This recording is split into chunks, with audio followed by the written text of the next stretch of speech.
Vous êtes en compagnie de Radio Taïwan International.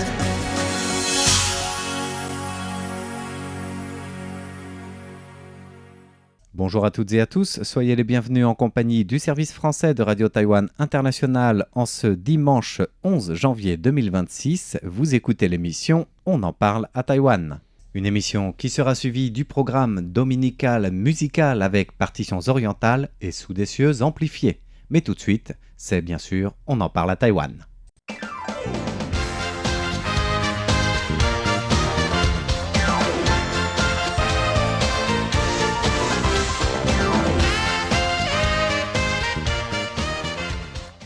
Bonjour à toutes et à tous, c'est François-Xavier Boulet, Lisa Dufaux et Valentin Floquet. Alors, quels sont les sujets que vous allez aborder ? Alors moi, je vais vous parler d'un ours noir que les autorités taïwanaises ont capturé et qui s'apprête à, ou qui plutôt a déjà été transféré au zoo de Taipei. Et toi, Valentin ? Alors moi, en ce début d'année, je vais pas vous parler de Gogoro. Hein. Si vous savez, j'ai fait un autre sujet sur Foxconn il n'y a pas longtemps. C'est la nouvelle année, donc c'est l'heure des bilans de 2025. Et j'en Gogoro, profite. c'est une marque de scooter, on peut Marque le de dire, scooter pour ceux électrique, qui voilà. savent Donc, pas. je parlais donc de Foxtron, qui est les voitures électriques taïwanaises. Oui. Et Gogoro, ce sont les scooters électriques taïwanais haute performance, on peut dire ça comme ça. D'accord. Et donc là, on va parler un petit peu plus donc, de Gogoro, de leur bilan de 2025 et de leur grosse coopération qui a été signée cette semaine. Et moi, je terminerai avec un sujet qui nous amènera à Hsinchu, où la municipalité a décidé d'interdire les fameuses machines à pince dans un périmètre de 100 mètres des campus scolaires. Et ça, dès 2027. Et sinon, la police leur mettra le grappin dessus. Exactement. Bien Alors, trouvé. on commence par le zoo de Taipei. Allez. Alors, comme je vous le disais, cet ours noir formosan va être transféré au zoo de Taipei. Donc, c'est un ours qui est endémique des régions montagneuses de l'île de Taïwan. Et c'est aussi devenu un des symboles nationaux de Taïwan, puisque sa représentation est utilisée par de nombreuses mascottes, et même depuis mars 2013 par le bureau de l'Office du tourisme de Taïwan. Avec le fameux bravo, là. Voilà. Et en 2001, il a même été élu espèce sauvage la plus représentative du pays lors d'un sondage de la population taïwanaise. D'accord. Voilà, petite anecdote. Il est aussi utilisé dans des caricatures pour représenter Taïwan, généralement en opposition avec un panda ou alors avec un Winnie l'ourson pour la Chine et pour Xi Jinping. Et donc pour information, cet ours noir de Formose, c'est une sous-espèce de l'ours noir asiatique. On le reconnaît facilement, comme tu disais, grâce à sa forme de V en blanc au niveau du col, avec une autre particularité, à savoir qu'il n'hiberne pas, comme d'autres espèces d'ours pourraient le faire. Il est omnivore, et donc il mange des fruits, des noix, des baies, pas d'humains, mais vous allez voir que sa présence, ou plutôt la présence des humains dans son habitat, pose des problèmes de cohabitation. D'accord. Alors, parmi les menaces auxquelles fait face cette espèce, il y a la chasse illégale, notamment à des fins médicales, pour l'utilisation de ses os, de la vésicule biliaire et des pattes dans la médecine traditionnelle chinoise, et aussi alimentaire, avec de la revente de sa viande au marché noir. Donc, tout ça fait que cette espèce est classée comme vulnérable dans la liste rouge de l'Union internationale pour la conservation de la nature. Et au niveau national, les autorités taïwanaises l'ont classée en voie de disparition, avec en 1989 la promulgation de la loi sur la protection de la faune. D'accord. Alors, d'après les estimations du début des années 2010, on comptait environ entre 200 et 600 spécimens à l'état sauvage. C'est vraiment peu, hein. Voilà. Mais ça augmente. Et l'autre grande menace à sa survie, c'est bien sûr la diminution de son habitat. Donc, sans doute que l'habitat se réduit encore plus, mais il y a peut-être moins de chasse. C'est peut-être pour ça que ça augmente maintenant. Et aussi grâce à la loi de protection. Oui. Et pendant la période japonaise, au début du XXe siècle, sa zone d'activité s'étendait des massifs montagneux jusqu'à 100 mètres au-dessus du niveau de la mer, donc c'est carrément tout Taïwan. C'était vraiment partout. Et aujourd'hui, en général, il est plus observé en dessous de 1000 mètres. Il est plus observé, en dessous de 1000 mètres, en raison, je disais, de l'activité humaine, des nuisances de ces activités. Donc l'homme continue sans cesse d'empiéter sur son habitat, et ce, y compris dans les hautes montagnes du centre de l'île. Et c'est là qu'on arrive à notre sujet d'aujourd'hui, puisque cet ours noir de Formose fuit le contact en général avec les humains et reste normalement éloigné des habitations. Donc, ce qui fait qu'il est d'ailleurs très rare de le voir dans la nature, et tant mieux. Mais l'ours en question, c'est un mâle adulte dont je vous parlais au début, qui a été capturé après avoir rendu visite de manière répétée dans des zones habitées. Donc ces 2 facteurs-là, le fait que ce soit un mâle adulte, donc peut-être plus dangereux, et le fait qu'il s'approche des habitations, sont à l'origine de la décision du Bureau de la protection des forêts et de la nature, qui estime que le risque est trop élevé et qu'après plusieurs captures, et après l'avoir relâché dans la nature à chaque fois, il valait mieux cette fois-ci le transférer au zoo de Taipei une bonne fois pour toutes. Et avec un autre facteur également, c'est le fait que la population d'ours noirs dans les montagnes de l'est de Taïwan est en train d'augmenter. Oui. Donc on se dit, bon, ça va, on peut se permettre d'en prélever un, comme on dit. C'est ça. Il s'est pris pour un ours en terre japonaise, peut-être, pour descendre voir les humains.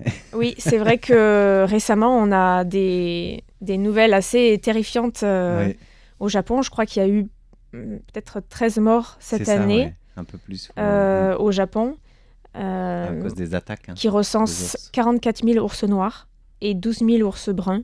Autant que ça. Ou souris. Donc, c'est des ours qui vont jusqu'à 400 kilos et qu'on trouve surtout à Hokkaido ou dans le nord. Oui.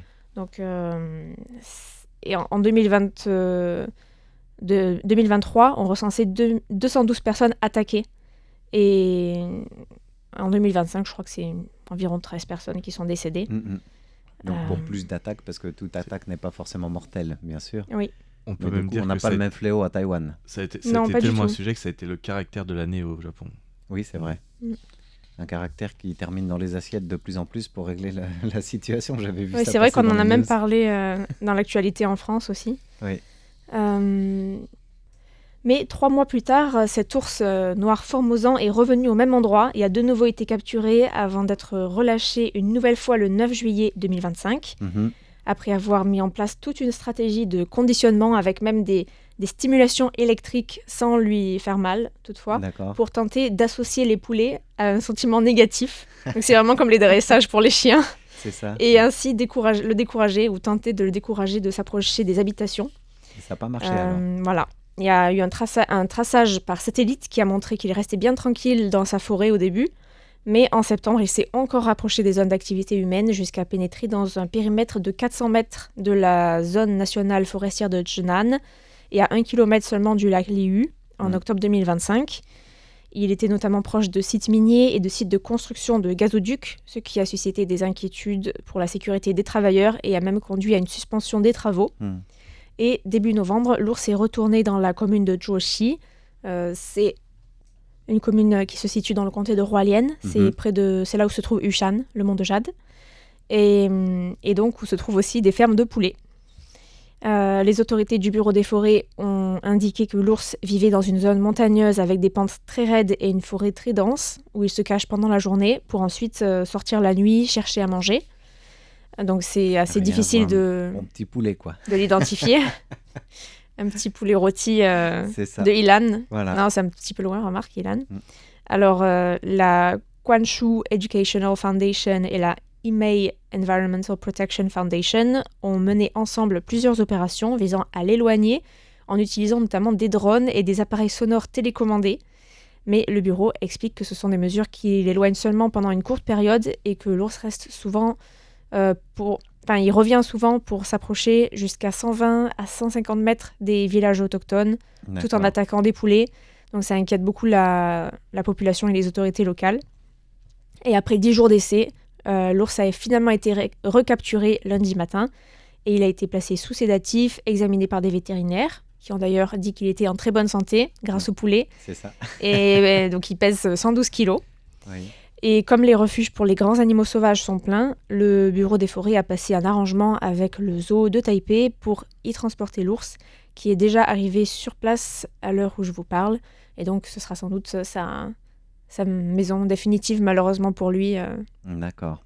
Donc je pense que d'ici les congés lunaires, beaucoup de petits vont vouloir aller visiter le zoo pour voir peut-être qu'il sera visible effectivement. S'il est exposé entre guillemets. Avec des Montjacques de Rives visitants en même temps, avec le public cette fois-ci. D'accord, voilà pour cet ours noir de Formose qui n'a pas peur des décharges électriques, mais ça c'est sans compter sur les scooters électriques, n'est-ce pas ? C'est ça. Alors, on va parler aujourd'hui, donc, comme je vous l'ai dit, d'un petit bilan de l'année, que ce soit au niveau des scooters électriques et de Gogoro plus particulièrement. Faut savoir donc que ça a été difficile pour le marché taïwanais en ce qui concerne les scooters électriques. Alors qu'il y a eu plusieurs années de croissance soutenue, les ventes ont nettement reculé et cela reflète un contexte économique mondial instable et une prudence accrue des consommateurs face aux dépenses importantes. D'accord. C'est pas que dans le domaine du scooter, les voitures. C'est pas parce que le scooter est électrique qui se vend moins bien, c'est en général. C'est le contexte, c'est les gros achats qui sont un peu retardés. Les Taïwanais, comme tout le monde, un petit peu préfèrent aller à l'essentiel en termes de dépenses et mettre de côté pour un moment où l'économie sera plus faste, en tout cas selon eux, malgré que là, on a vu que l'économie était faste globalement à Taïwan, mais pas forcément pour tout un chacun. D'accord. Donc, dans ce paysage moins favorable, Gogoro, acteur emblématique de la mobilité électrique à Taïwan, a vu ses performances affectées tout en cherchant à poser les bases de son redressement futur. Alors, selon les chiffres communiqués par l'entreprise, les ventes totales de scooters électriques à Taïwan se sont élevées à 49 228 unités en 2025, contre 78 930 unités l'année précédente, soit une baisse de près de 38%. Gogoro a écoulé 20 176 scooters électriques sur cette période, conservant une part de marché proche de 4% dans un marché global de la moto, du scooter en général, qui dépasse les 700 000 unités annuelles. Donc, pas sur le marché du scooter électrique, le marché du scooter en général. Oui. Ok. Ce recul s'explique en grande partie par la dégradation de la conjoncture économique internationale qui a pesé donc sur la confiance des ménages. Les consommateurs taïwanais ont adopté une attitude plus prudente, retardant ou annulant l'achat de véhicules neufs, y compris électriques. Donc, ce qui fait aussi que peut-être qu'il y a plus d'achats dans le marché de l'occasion, par exemple. D'accord.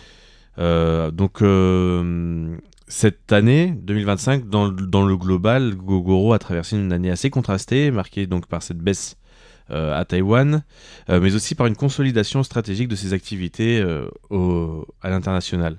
Ils sont présents dans pas mal de pays ou de marchés étrangers, oui, Gogoro il y a l'Indonésie, il y a la Chine, avec un partenariat particulier avec Yadea, je crois, ça s'appelle. D'accord. Yadi, je crois, ça se dit. Et c'est un gros constructeur de scooters électriques, mais qui n'ont pas de modèle premium. Modèle équivalent à 125 cm3 en thermique. Oui. Et donc, ils ont aussi des projets en Inde, dans tout ce qui est Asie du Sud-Est en général. D'accord. Mais ça, on va y revenir un peu plus tard, puisqu'on va parler du Vietnam juste après. Ok. Et donc, au-delà des chiffres de vente, Gogoro a clairement affiché ses ambitions pour les années à venir. La direction a confirmé le lancement de 3 nouveaux modèles de scooters électriques en 2026. Donc ça, c'est pour le marché taïwanais, accompagné d'une nouvelle génération de batteries offrant une densité énergétique plus élevée et des coûts de production plus compétitifs. L'objectif est donc double: améliorer l'autonomie des véhicules et rendre les scooters électriques plus accessibles à un public élargi et peut-être allant concurrencer plus les hauts de gamme thermiques. D'accord. Sur le plan financier, l'entreprise vise l'équilibre de son activité énergétique dès 2026, avant d'atteindre celui de sa division véhicule à l'horizon 2028. Donc pour les véhicules, ils sont toujours en perte, c'est-à-dire que ça leur coûte plus de fabriquer que de vendre. Mais après, l'activité de gestion des batteries, de l'installation de tout ce qui est réseau, etc., c'est ce qui leur apporte le plus. C'est là ils cherchent l'équilibre par rapport aux investissements d'ici cette année, quoi. Oui, on peut rappeler pour la gestion des batteries, ça veut dire que quand tu achètes un Gogoro, donc un scooter électrique, tu n'as pas la batterie à toi que tu vas charger chez toi ou dans une plateforme, mais ce sont des batteries sous forme de location avec des lieux de recharge. Quand elle est vide, tu vas là-bas, tu l'échanges. C'est ça. Ce sont des batteries échangeables. C'est un peu lourd d'ailleurs pour certains. C'est vrai. Je sais que moi, ma femme qui pèse 50 kilos, c'est un peu dur. D'accord. Bon, elle est assez sportive donc ça va, mais ça pèse. C'est comme 2 grosses batteries sur un scooter, donc c'est pas rien. Mais ce qui est bien, c'est que tout est géré par ordinateur, la recharge, etc. Et il y a des points un peu partout. Par intelligence artificielle, il y a des points. Je crois que selon le réseau Gogoro, il n'y a pas un stand de batterie à moins de 50 km l'un de l'autre, sur tout le réseau taïwanais routier. Ok. Donc en termes d'autonomie, tu disais ils vont l'améliorer, l'autonomie du véhicule, mais on peut largement se déplacer sans Voilà, souci. mais bon, après c'est toujours un peu juste pour certaines distances, Mhm. surtout en montagne. Je pense par exemple pour aller à Smangus. Oui. Je sais pas si tu connais cette zone. C'est là où il y avait Le village de Shinjuku. une nouvelle, on avait peut-être parlé d'ailleurs, on en parle à Taïwan l'année dernière, je crois. Probablement. Des policiers qui étaient venus en aide avec quelqu'un qui n'avait plus de batterie et le scooter ne marchait plus. Ah, Ça, ok. j'ai pas suivi cette C'était news. un Ah ben Gogoro voilà. justement en panne dans un Voilà. lieu où il y avait justement Donc en voilà, pleine montagne où il n'y avait rien. Donc voilà, il faut améliorer les batteries. Donc c'est ça. Et puis bon, c'est en termes de coût, en termes de gestion, de recharge, ça fait plus de recharge quand elles ont une plus longue autonomie. Donc les batteries durent plus longtemps en vie totale. Et D'accord. Ça, c'est important. Est-ce que c'est possible, je sais pas, j'ai jamais pris de scooter en libre service ou de scooter Gogoro. Oui. Est-ce que c'est possible de prendre 2 batteries, moyennant peut-être plus d'argent pour, par exemple, si tu pars justement loin en montagne, avoir une batterie de rechange? D'en avoir en plus comme ça. Ouais, Non, ça se fait pas. c'est totalement interdit. C'est pas interdit, c'est juste que vu le système, en fait, ils vont pas. En fait, pour pouvoir récupérer tes nouvelles batteries, il faut que tu remettes les 2 anciennes. Et Sinon, c'est ton que de bac- l'échange. Le bac ne s'ouvre pas, ouais. Ouais. Mm. Et c'est bloqué, donc tu peux pas les sortir comme tu veux. Mhm. Ok. Ouais. Ouais. Donc, Voilà un peu pour ce système de gestion de batterie en tout cas. et donc pour cela, début 2026, Gogoro a franchi une étape importante dans sa stratégie internationale en renforçant son partenariat avec la marque de lubrifiant britannique Castrol, Mhm. qui appartient au groupe BP, qui est un énorme groupe pétrolier. Oui. Et cette collaboration vise à accélérer l'entrée de Gogoro sur le marché vietnamien, l'un des plus dynamiques au monde pour les 2 roues motorisées. Tout le monde, je pense, a l'image de comment traverser une rue vietnamienne pleine de scooters, sans Ouais. regarder, bien sûr, c'est la technique. Mm. Ce partenaire pragmatique permet à Gogoro de limiter ses investissements directs tout en bénéficiant du réseau et de la notoriété et de l'expérience locale de Castrol, un acteur solidement implanté au Vietnam depuis plusieurs décennies. D'accord. Donc c'est vraiment, c'est pas la première fois qu'un constructeur fait appel à une marque de pneus ou ce genre de choses sur un marché local. Je pense aux Philippines, il y a eu des histoires comme ça aussi, pas forcément pour Taïwan, hein, mais Ouais. je pense plus pour des marques japonaises par exemple, qui D'accord. sont passées par des fabricants de pneus Mm. pour pouvoir développer le réseau Leur pour propre Toyota marque, par ouais. exemple, ou ce genre de choses. Il y a D'accord. des histoires comme ça. Ok. Donc ça se fait pas mal en Asie du Sud-Est, ce genre d'aide, Mhm. parce qu'ils ont vraiment C'est un réseau une bonne implanté. manière de toucher le marché, quoi. Voilà. Ce qui fait que en fait, là où il y aura des lubrifiants Castrol, vous aurez peut-être une borne Gogoro pour recharger votre véhicule que vous aurez Ouais. acheté. Donc ça, c'est surtout pour le développement de tout le réseau électrique. D'accord. Par ailleurs, donc, cette implantation de long terme constitue un atout majeur pour Gogoro. Le Vietnam est l'un des plus grands marchés donc mondiaux de 2 roues, avec plusieurs millions de motos et scooters vendus chaque année. Et dans un tel contexte, la crédibilité locale est essentielle pour convaincre les usagers de passer du moteur thermique à l'électrique. Sachant qu'en concurrence viendra bien sûr des marques chinoises. J'imagine. Mais comme je l'expliquais tout à l'heure, Gogoro a toujours sa place parce qu'ils utilisent un réseau spécial. Leur système de batterie échangeable est unique. Oui. Et il y a aussi le fait que c'est des plus gros modèles, des modèles un peu plus puissants. Et c'est aussi le fait que ce soit taïwanais, c'est peut-être une marque de fiabilité pour les usagers vietnamiens. Peut-être aussi. Je pense que le système aussi de batterie justement échangeable où finalement la maintenance, le changement de la batterie n'est pas à charge de l'utilisateur, ça peut être aussi un atout majeur dans cette stratégie de Gogoro. Après, il faudra voir si ça reste quand même un modèle premium en termes de coût mensuel, etc. Je pense par rapport au coût de l'électricité ou même de l'essence au Vietnam. Oui. Alors, l'influence de Castrol au Vietnam dépasse largement le simple cadre des lubrifiants, hein. La marque britannique s'est imposée comme un partenaire de confiance pour les conducteurs, les ateliers mécaniques et les distributeurs, donc les garagistes, grâce à une présence continue à des investissements durables dans le pays. Castrol y détient notamment une part significative du marché des lubrifiants et bénéficie d'une image de qualité et de fiabilité auprès des consommateurs, ce qui va bien de pair avec Gogoro. Castrol joue également un rôle actif dans la formation des professionnels et la structuration des réseaux de maintenance. Et cette expertise opérationnelle est déterminante pour accompagner la transition vers l'électrique, un domaine encore nouveau pour une partie du marché vietnamien. D'accord. Mais du coup, l'avantage, si Castrol est présent dans les grandes villes, mais dans tout le pays du Vietnam, c'est que le réseau est déjà existant. Et là, pour Gogoro, il y a tout à y prendre. Hein. C'est-à-dire qu'ils ont déjà le réseau de contact, en tout cas, pour pouvoir installer les bornes. Le plus dur, en fait, c'est d'avoir des licences, des autorisations en fait, d'exploitation pour pouvoir installer les bornes un peu partout. Mais ils ont quand même dû faire une étude de marché avant de se lancer, j'imagine. Tout à fait. Et pour aller un peu plus dans le détail, en tout cas pour l'horizon 2026, étant donné que c'est un contexte assez favorable en ce moment, puisque les autorités vietnamiennes ont annoncé leur intention de restreindre progressivement la circulation des véhicules thermiques dans les centres-villes, à l'image de la Chine, à commencer par certaines zones urbaines dès l'été 2026. Donc ça va être vraiment au bon moment pour Gogoro d'être là. En tout cas, si là ça marche pas, il n'y a pas vraiment de chance que Gogoro puisse avoir avoir son mot à dire entre guillemets. Et les deux villes principales qui seront concernées, bien sûr, ce seront Hanoï et Ho Chi Minh Ville. Ah bah tu vois, je connais pas beaucoup le Vietnam et pourtant c'est exactement les deux villes que j'aurais choisies. Parce que je pense que je peux pas en citer beaucoup d'autres.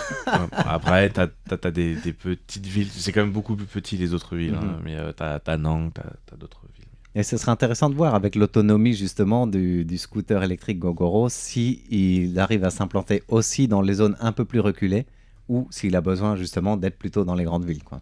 Je ne connais pas la pratique ça va aussi dépendre au Vietnam, localement de ceux qui s'occupent du réseau, de comment ils vont voir les stratégies, ils vont tester à mon avis comme ils l'ont fait à Taïwan. Sauf qu'à Taïwan c'est la même stratégie que Foxconn. C'est c'est un peu la vitrine de leur capacité à faire les choses. Donc ils ont allé au maximum de ce qu'ils peuvent faire pour montrer l'étendue de ce qui peut être proposé avec le système. En mettre plein la vue, plein les mirettes.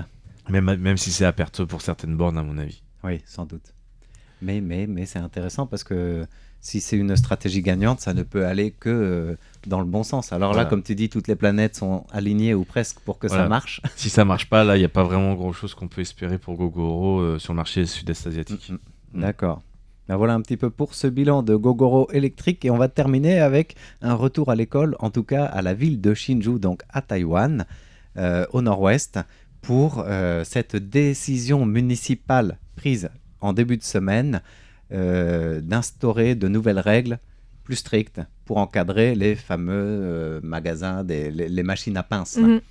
Sont très populaires à Taïwan.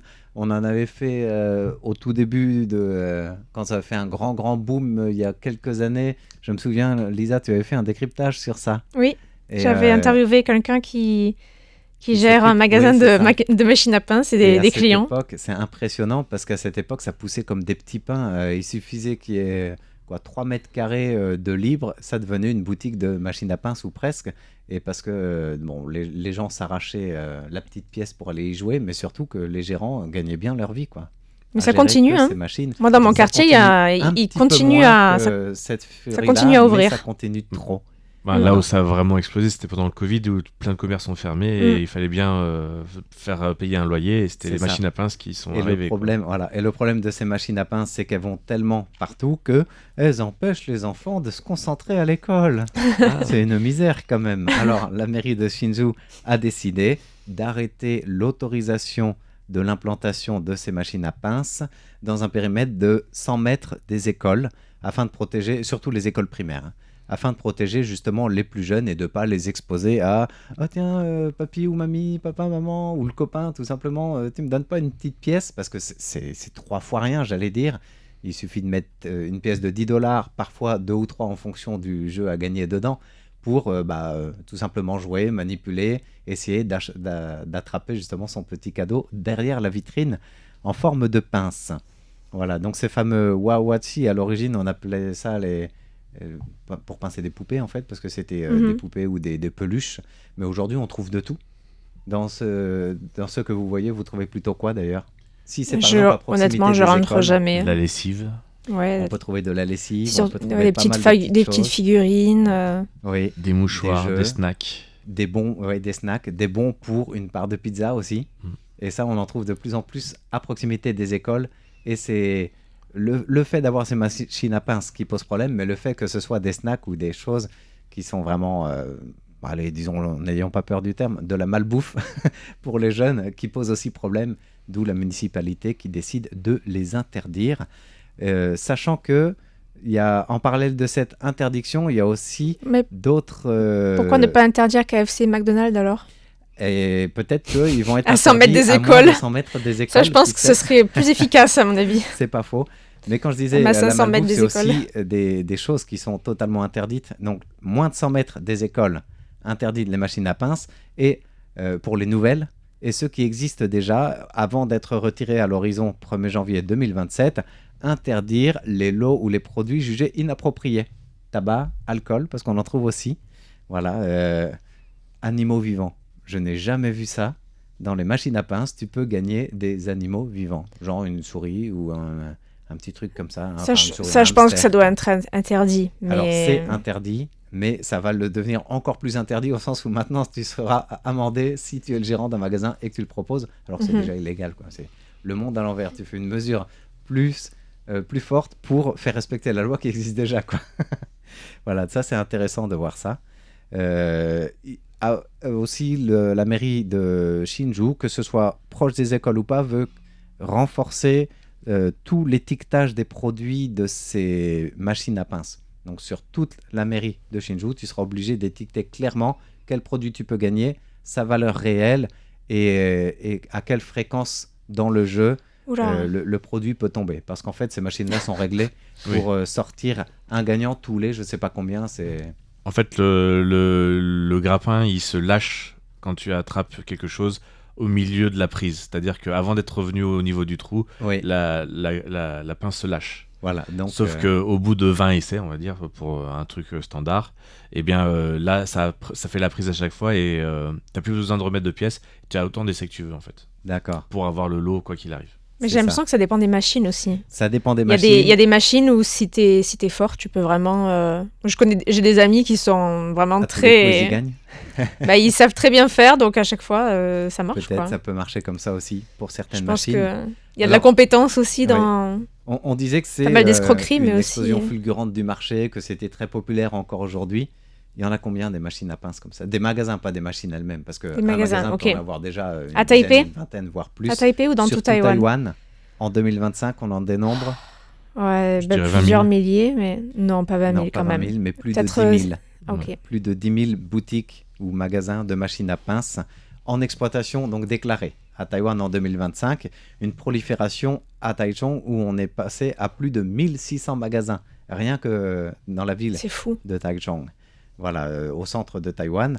Taoyuan, on en arrive à 1200 et Hsinchu, ça monte aussi en flèche. Voilà pourquoi la mairie veut les freiner, parce que ça monte en flèche partout et bien sûr dans des lieux stratégiques, donc pas loin des parcs, pas loin des écoles, pas loin d'où il y a des gens tout simplement. Mais bon, je veux dire, ça propose plein de produits bas de gamme à bas coût qui sont fabriqués en Chine et qui est plein de plastique et aussi de malbouffe, mais au final, c'est que des produits qu'on peut trouver ailleurs. Tout à fait. Dans d'autres magasins, quoi. Donc, ou sur les marchés de nuit. Je vois pas trop. Un peu plus, oui, c'est ça, les marchés de nuit, c'est pareil. Hein. Sympa. Mais là, voilà, c'est le peluche, les jouets, les snacks. En moyenne, on disait, c'est 10 $ taïwanais par mise, c'est-à-dire environ 30 centimes d'euros à peine. Mais qui, si c'est de manière illégale, donc à moins de 100 mètres d'une école à partir de l'année prochaine, eh bien, le gérant, comme ceux qui y vont jouer, seront tous amendables. Mais le gérant pourra payer jusqu'à 100 000 $ taïwanais d'amende.